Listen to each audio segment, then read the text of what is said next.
everyone and welcome back to Emmy Lou Books. In today's video I'm going to be reviewing Sea Witch by Sarah Henning.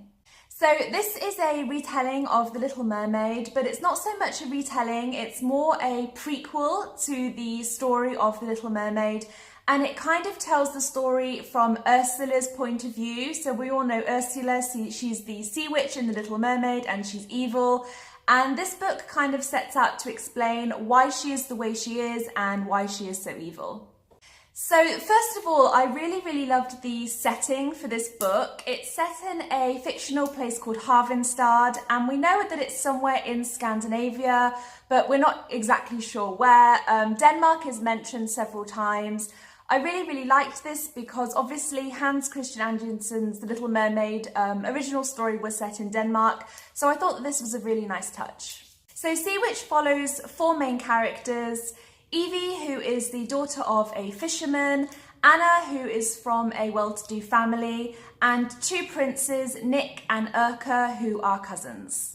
So the story really starts off for these characters when they're little kids and they're playing in the sea, and it's basically a dare gone wrong, and Anna unfortunately ends up drowning and dying at sea. Seeing this, Nick, one of the princes, tries to rescue her, but Urka sees that Nick is struggling for air and can't breathe, so he then jumps in and saves Nick.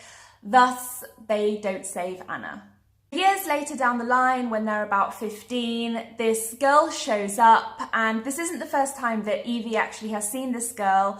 They're on a ship celebrating, I think, Nick's birthday, and there's a massive thunderstorm and Nick goes overboard and is rescued by a mysterious person or creature, we don't really know what at this stage. Evie kind of sees all of this unwind, but she doesn't really put two and two together. And then later on, this same girl that saved Nick ends up coming back into their town, and she looks strangely like their old friend Anna, who died when they were kids. So Evie ends up finding this girl who looks like Anna and ends up calling her Anna Meta, and they become friends, and Anna Meta tells Evie that she needs Nick to fall in love with her, and if he does, then she can remain a human forever, and if he doesn't, then basically she'll die and turn into sea foam. All the way through the book, Evie keeps trying to say to this girl, Anna Meta, you know, you look so much like my friend Anna.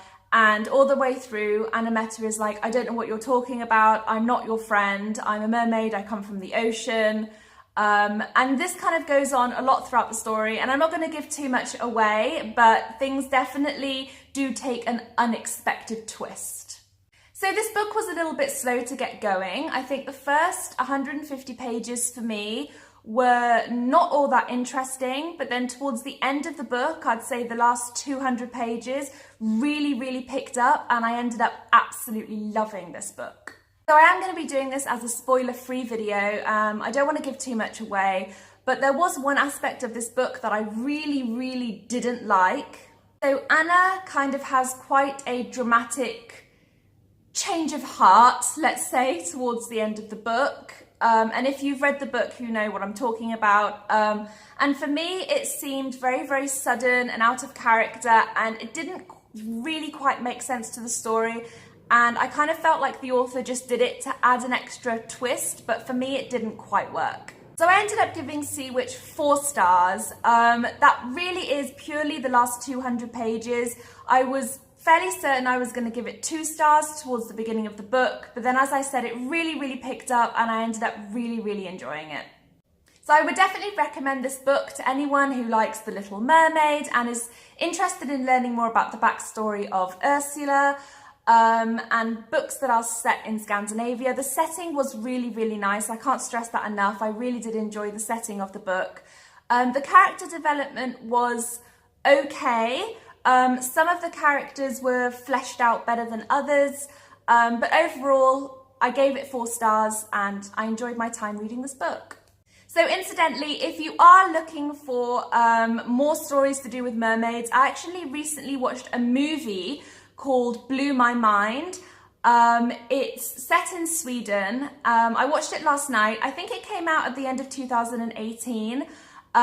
but it is a mermaid story. It was really good. I actually cried at the end, it was that good. So if you are looking for a mermaid movie, something different, then I would definitely recommend Blew My Mind. So the second book, Sea Witch Rising, I think it's called, does come out at the end of 2019, and I will definitely be picking it up because I'm curious to see what the author does with the characters next. So that is it for today's video. I hope you've enjoyed it, and I will see you soon. Bye!